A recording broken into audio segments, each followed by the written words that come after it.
Hello students, तो कैसे हो आप लोग। आज हमारे साथ में जुड़े हैं हमारे प्यारे से स्टूडेंट अंकित प्रजापत, जिन्होंने इसी साल जेई मेंस में 99 परसेंटाइल स्कोर किया है। इनकी जो जर्नी थी बहुत ज़्यादा मोटिवेटेड जर्नी है, क्योंकि इन्होंने 27 परसेंटाइल से कैसे 99 परसेंटाइल पहुंच चुके हैं। तो इस स्टोरी को आप जब सुनोगे तो स्टूडेंट्स आप बहुत मोटिवेट होंगे। चलो शुरू करते हैं इनकी स्टोरी। तो अंकित, आप कहाँ से हो, कैसे आपने आईआईटी जेई की स्टार्ट की है तैयारी, तो पहले आप बताइए कहाँ से हो आप। मैं सिरोही जिले से। आप सिरोही जिले से, तो हाँ। सिरोही जिले से मतलब वहाँ पे तो इतना एजुकेशन का रहता नहीं है, मतलब स्कूल्स वगैरह या इतनी कोचिंग्स वगैरह नहीं रहती है। कोचिंग वगैरह कोई। तो आपकी स्कूलिंग कौन से मीडियम से हुई है वैसे अंकित। हिंदी मीडियम से। ओके, आपने पूरी पढ़ाई हिंदी मीडियम से। हाँ। हिंदी मीडियम आपने 12th क्लास तक की होगी। हाँ, 12th क्लास। सही है अंकित। तो आपके फैमिली बैकग्राउंड वगैरह क्या था, मतलब फादर मदर वगैरह क्या बिजनेस या कुछ बैकग्राउंड वगैरह। पापा के बिजनेस है, वेजिटेबल्स का बिजनेस है, और मम्मी हाउसवाइफ। के फादर का वेजिटेबल का बिजनेस है। सही है, सही है। तो अंकित, आपको बहुत परेशानी आती होगी, मतलब आप जैसे पढ़ाई करने में कोई दिक्कत तो नहीं आती, मतलब आपको अच्छी क्लास सेवाएं मिलती रही है, मतलब पढ़ाई के लिए या कुछ भी काम करने के लिए। नहीं, ऐसे नहीं, पहले तो पता ही नहीं था कि आईआईटी किसी को 9th में पता चल जाता है, किसी को 6 के कोई तो चला जाता है। हमारे को 11th या 12th में पता चला कि 12th में फिर कोटा गए और वहाँ जाके तैयारी चालू की 12th से। 12th से की थी। हाँ। तो अंकित, मतलब कि आपके जब 9 10 थी, तब भी आपके दिमाग में था आईआईटी करने का। नहीं, तब पता ही नहीं था कि आईआईटी क्या है। ठीक है। तो अंकित, आपके 10th में क्या परसेंटेज थे, मतलब। 10th में 91.67 थे। 91.67। हाँ। क्या बात है, मतलब आपकी फिर तो रैंक आई होगी अपने डिस्ट्रिक्ट में भी अच्छी खासी। हाँ, क्लास में टॉप किया था स्कूल में उस टाइम पर, और स्कूल में भी टॉप किया था, और डिस्ट्रिक्ट में क्या रैंक आई थी आपके। 28 जैसी कुछ। 28 रैंक, क्या बात है। फिर आपने 10 के बाद आपको कैसे पता चला कि आपको साइंस लेना है, कॉमर्स लेना है, आर्ट्स लेना है, मतलब आपने कैसे साइंस को चूज किया, मतलब। एक मैथ वाले सर थे, उन्होंने बताया कि साइंस मैथ में लेने के बाद उसके आईआईटी जेई कर सकते हैं उसके आगे। तो साइंस मैथ उसके आगे। तो आईआईटी जेई से तो आप इंजीनियरिंग कर सकते हो, तो हाँ। आपका 10 से ही मन लग गया था इंजीनियरिंग करना है आगे। नहीं, पहले कुछ पता नहीं था, तो ऐसे ही जो बताया वो कर दिया आपने ऐसे। बस साइंस ले ली हाँ। और बस अपनी मंजिल कुछ स्टार्ट हाँ। कर दी। सही है, सही है। तो फिर क्लास 11th में आपने आईआईटी की स्टार्ट कर दी थी तैयारी, या 11th के बाद। नहीं, 11th तक नहीं, 12th से ही स्टार्ट की थी। 11th में आप अपने गाँव ही थे। हाँ, काम। ठीक है। फिर आप 12th में अपने आईआईटी जेई की तैयारी स्टार्ट की थी। तो 12th में आपने कहाँ से की थी आईआईटी जेई, मतलब अपने 12th कहाँ पे गए थे आप तैयारी करने। 11th तक स्कूल में थे, 12th फिर कोटा जाके की थी चल। ओके, आपने कोटा में जाके 12th की तैयारी स्टार्ट की थी। हाँ। सही है, सही है। फिर 12th में आप बोर्ड्स को भी साथ में और आईआईटी जेई प्रिपरेशन को भी साथ में पढ़ाई करते हैं। हाँ। तो 12th में आप कितने घंटे पढ़ाई करते थे, क्या आपकी स्ट्रेटेजी, कैसे क्या पढ़ रहे थे आप उस दिन। 12th में पढ़ते ज़्यादा थे, लेकिन वही थ्योरी ज़्यादा पढ़ते थे, तब पता नहीं कि क्वेश्चन ज़्यादा मिलाने पड़ते हैं, ये करना पड़ता है, मॉक टेस्ट देने। इतना कुछ पता नहीं था, तो इतना आइडिया नहीं था। तो 12th में आपकी क्या थी परसेंटाइल। 12th में 27% थी। 12th में ओनली 27%। हाँ।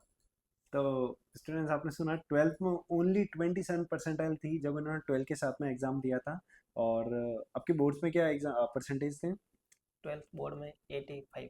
85 है। तो जैसे आपकी 12th में बहुत कम परसेंटेज 27% लाए, तो आपकी जो गलती है, आपने जो सोचा कि आपकी जब 99% डाली थी और जब 12th में आपकी 27% डाली थी, तो आपने क्या क्या गलती की, आप स्टूडेंट्स को बता सकते हो, मतलब कि जो गलती स्टूडेंट्स नहीं कर रहे तो उनकी आने वाले जेई मीन्स 2025 में अच्छी परसेंटेज ला सके। गलती तो ये है कि फ़ोन वगैरह इनसे दूर रहें, बाकी ज़्यादा। मतलब अंकित भी फोन से डिस्ट्रैक्ट था, जैसे आप रहते हो गेम खेलते रहते हो, पबजी बीजीएमआई वगैरह। तो एक ये रीज़न है कि फ़ोन तो सबसे ज़्यादा डिस्ट्रैक्शन है। तो फ़ोन, अगर आप आईआईटी जेई की तैयारी कर रहे हो तो फ़ोन को तो आपको बिल्कुल साइड ही रखना है। ये दो दो साल होते हैं अपने 11वीं और 12वीं के। इन 2 साल में बिल्कुल भी फ़ोन का यूज़ नहीं करना है, तो फ़ोन से बिल्कुल आप स्टूडेंट्स दूर रहिए। और जितना ज़्यादा फ़ोन से दूर रहेगा, जितना ज़्यादा आपका मन लगेगा आपके एग्जाम्स के लिए। सही है, सही है। तो फिर आपका जब 27% आया तो आपको बहुत बुरा लगा होगा कि क्या हो गया, 27% तो मैं कहीं स्टैंड ही नहीं करता हूँ, मेरे हाँ। दोस्त बहुत आगे निकल गए। तो फिर आपने कैसे सोचा कि कैसे आप वापस से रीस्टार्ट करने के लिए आपने कोशिश की, मतलब। वो तो ऐसे सोचा कि अगर गलतियाँ सुधारे तो और थोड़ी बढ़ जाएगी, तो ड्रॉप ले लिया फिर उसके बाद। मतलब आपने सोचा कि अब जो गलतियाँ मैंने 12th के साथ की है वो वापस मुझे 13 के साथ नहीं करनी है, तो इसलिए आपने ड्रॉप ले लिया। बिल्कुल बिल्कुल, बहुत बढ़िया। तो 13 का आपका यही था कि मैंने जो 12th में गलती की है उसको वापस रिपीट नहीं करनी है। तो 13 में आपका क्या था, मतलब आपने कोई कोचिंग ज्वाइन किया, ओनली सेल्फ स्टडी। 13 में कोचिंग ज्वाइन की थी। ओके, आपकी 13 में भी कोचिंग थी, और 13 में आपने मतलब क्या परसेंटाइल थी आपकी 13 पे? 13 में 95 समथिंग। सही है। तो आपने देखा 13 में भी इन्होंने एग्ज़ाम दिया था, जब 12 के बाद बाद में अपन नेक्स्ट जो ड्रॉप लेते हैं 13, जिनमें इनकी 95 परसेंटाइल रही है। तो 95% वैसे अच्छी बात है, बहुत अच्छी रहेंगे 27 से 95, लेकिन 95 से बाद आपने वापस 14 ड्रॉप लिया, मतलब एक और ड्रॉप, सेकंड ड्रॉप लिया था जब आपने वापस एग्ज़ाम दिया। तो सेकंड ड्रॉप में आपकी क्या परसेंटाइल थी? सेकंड ड्रॉप में 97.4 तो अभी इस बार। अभी जो जनवरी अटेम्प्ट था इसमें इनके 97.4 परसेंटाइल बनी है, और इसमें जो अप्रैल अटेम्प्ट है इनके करीब 194 मार्क्स है। तो अभी जब रिजल्ट आएगा तो इनकी करीब 99.5 परसेंटाइल तक आएगी। तो आपका जो 13 में जो मैंने स्कोर देखा है वो तो मतलब बहुत अमेजिंग ही है, मतलब कि 27 परसेंटाइल से कैसे आप 99 पहुंच सकते। तो इसमें आपने क्या मेहनत की है, कैसे आपने टाइम डिवाइड किया है सारे सब्जेक्ट्स में, आप बताइए स्टूडेंट्स को। वही सारे सब्जेक्ट को इक्वली टाइम देना है, किसी एक सब्जेक्ट को ज़्यादा नहीं पढ़ना।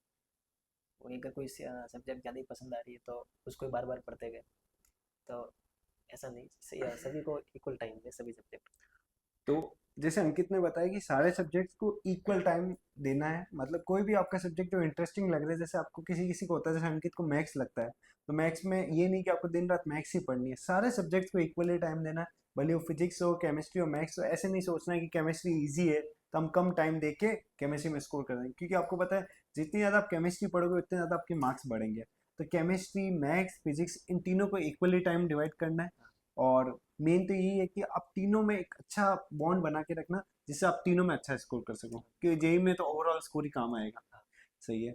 तो आपने मतलब कितने घंटे पढ़ाई की थी, और कैसे आपका स्टडी आवर्स, क्योंकि आप सेकंड ड्रॉप में तो कोई ना तो कोचिंग थी और बिल्कुल सेल्फ स्टडी थी, आप पूरे दिन रूम में कैसे पढ़ाई करते थे, कैसे आपका पूरा टाइम टेबल था? इस साल तो रात को पढ़ने का ज़्यादा होता था, रात को 2:30-3 बजे तक, और फिर सुबह उठ के पढ़ते थे 8-9-10 बजे तक। फिर अ, क्योंकि सुबह दोपहर में डिस्ट्रैक्शन वगैरह, बाहर की आवाज़ वगैरह, तो उनसे परेशानी होती थी, तो रात को पढ़ते थे ज़्यादा। सही है, सही है। तो जैसे अंकित ने बताया कि दोपहर में एक इनका क्या था कि बहुत छोटे से रूम में रहते थे, जब मैं इनसे कोटा मिलने गया था तो इतना सा रूम था, आप मान नहीं सकते हो कि जैसे आप मान सकते हो कि 2 बाई 3 का कमरा या कुछ 2 बाई 4 का कमरे में जैसे ये यहाँ पे पढ़ाई करते थे, और बिल्कुल मन लगा के, और आप मानोगे नहीं बाहर से इतनी आवाज़ें आ रही है तब भी ये अपने मन को जैसे शांत करने के लिए कैसे न कैसे पढ़ाई कर रहे थे। बुक्स के बीच में गद्दे पे पढ़ाई करना, टेबल पे बैठ के पढ़ाई, लेकिन कैसे भी इन्होंने मैनेज किया, और इतनी पढ़ाई करने के बाद आज आप उनका रिजल्ट देख ही पा रहे हो। तो अंकित मतलब आपकी स्टोरी तो बहुत अमेजिंग है, मतलब कि आपने कितनी मेहनत की है, लेकिन एक वो रहता है ना कि स्टूडेंट्स आपकी जैसी मेहनत कैसे करें, मतलब कि एक क्या आपका और मोटिवेशन रहा कि मतलब कि मुझे ये करना है तो करना है, और क्यों पूरे दिन पढ़ाई करनी है, मतलब एक रीज़न होता है ना सबका, एक फैमिली के लिए करना होता है, एक किसी बहुत बड़ी चीज़ के लिए करना है, तो आपका क्या रीज़न था मतलब? रीजन तो ये कि अब 1-2 साल वेस्ट हो गए, तो एक साल और देके और बढ़िया ही कर सकते हैं। सही है, मतलब 1-2 साल निकल गए जेई के, और फिर तीसरे साल तो अब करना ही है अच्छे से। हाँ, फिर अगली बार करना ही। मतलब आपके एक अंदर डर नहीं था क्या तीसरे साल बाई चांस कम आ गई और परसेंटाइल? हाँ, डरता था, और बैकग्राउंड में भी कुछ लिया हुआ नहीं था, मतलब हम्म। होता है। तो मतलब एक बच्चों के लिए रहता है ना कि एक सेकंड ड्रॉप लेना, पहली बात तो फर्स्ट ड्रॉप लेने में ही सबको एक तो इतना दिमाग लगाना पड़ता है कि फर्स्ट ड्रॉप ले लिया, एक साल खराब हो गया। हमारे कॉलेज के जो फ्रेंड्स हैं, मतलब जो हमारे साथ में थे, वो फर्स्ट ईयर में आ जाते हैं, फिर सेकंड ईयर में आ जाते हैं, हाँ, और हम तो इनसे पीछे जा रहे हैं। तो एक वो डर तो रहता ही है कि हमारा जो रिजल्ट है क्या रहेगा। तो वो आपने कैसे बैलेंस किया मतलब? बस यही था कि परसेंटाइल थोड़ी और बढ़ानी है, क्योंकि हाँ, पहली बार में कम आई, तो इस बार थोड़ा बेहतर करें, ऐसा ही था कुछ। सही है, सही है। तो बिल्कुल मतलब एक परसेंटाइल का रहता है, और एक रहता है ना कि हमने 2 ड्रॉप ले लिया, तब तीसरे ड्रॉप में करना है, भले कुछ भी हो जाए। तो बिल्कुल अंकित, मतलब कि ये स्टोरी आपकी बहुत अमेजिंग थी। अब आपका फ्यूचर में क्या टारगेट है, क्या करना है आपको, मतलब क्या आपका एम है मतलब? अभी तो कॉलेज लेनी है, फिर उसके बाद वहाँ जाके देखेंगे क्या। सही है, सही है। अब तो एक बार कॉलेज मिल जाए, क्योंकि 3 साल से वेट कर रही कॉलेज का, तो सही है। 3 साल बाद अब कॉलेज मिलने वाला है। तो ये बहुत पेशेंस की बात है कि आपने इतना पेशेंस रखा और पढ़ाई करते रहे। बच्चे तो क्या होता है 12 के बाद ही सोचते हैं कि हम पढ़ाई छोड़ दें, लेकिन हाँ, आपने इतना पेशेंस रखा, 12 के बाद में भी इतनी मेहनत की, तो इसके लिए बहुत आपके वाकई लिए तारीफ़ है। तो बिल्कुल अंकित, आपके फ्यूचर के लिए ऑल द बेस्ट। तो अंकित, थैंक यू और सर। कुछ कहना चाहोगे? कैसे आप इस चैनल से जुड़े, कैसे आप मतलब thank you so much sir यहाँ पे बुलाने के लिए और इतना मोटिवेट करने के लिए। जब मैं पढ़ता था तब वहाँ सर मिलने भी आए और बताया कि कैसे तैयारी करनी है ये वगैरह, ज़्यादा क्या पढ़ना है, क्या क्वेश्चन वगैरह कैसे करना है, प्रैक्टिस करनी, मॉक टेस्ट वगैरह देने। और बाकी thank you so much sir. तो थैंक यू सो मच अंकित, आपने इतना सामान दिया।